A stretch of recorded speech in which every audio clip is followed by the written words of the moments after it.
Bismillahirrahmanirrahim. Ben Nuri Baran, Mersin Umut Kevanı gönüllüsüyüm.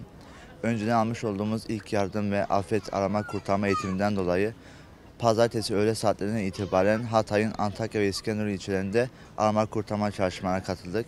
7 gün boyunca burada görev aldık.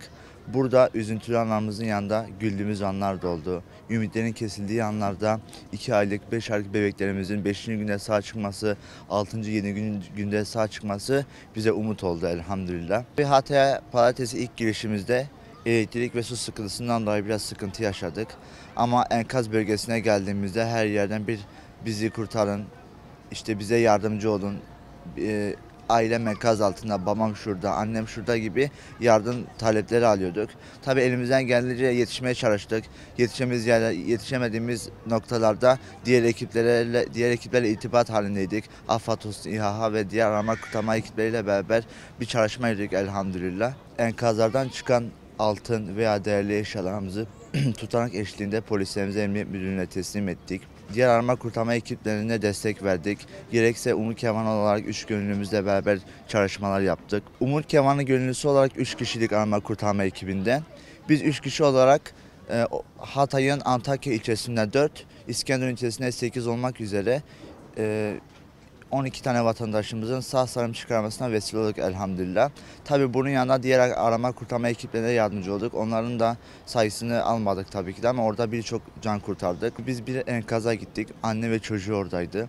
Çocuğu aslında bayılmıştı. Annesi onu vefat etmiş sayıyordu. Biz anneyi çıkardık. Anne ağlıyordu. Tabii korkudan da değişik haller içerisindeydi. Biz çıkardık. Bebeği tam cenaze torbasına katacaktık. Baktık ki bebekten nabız var.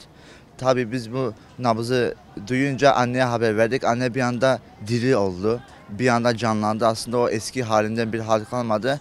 Direkt sediden kalkıp çocuğun yanına gelmeye çalıştı. Tabii biz bunları Antakya Üniversite Hastanesi'ne sevk ettik. Bunun yanında enkazda aldığımız sesler oldu. Yanlarına gittik. Mesela bir bayan arkadaşımızı kurtarırken sesini aldık.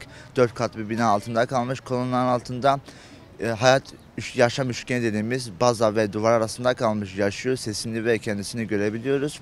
Ancak vincimiz vardı, operatörümüz yoktu. Bir saatlik arayış sonucunda bir operatör bulduk ve vincimizle o kişiyi sağ salim çıkardık elhamdülillah. 20 yıldır insanlar birikimlerini orada toplamışlar. Belki de 30 yıldır orada birikimlerini toplamışlar ve aslında bir 40 saniyede hepsi çökmüş.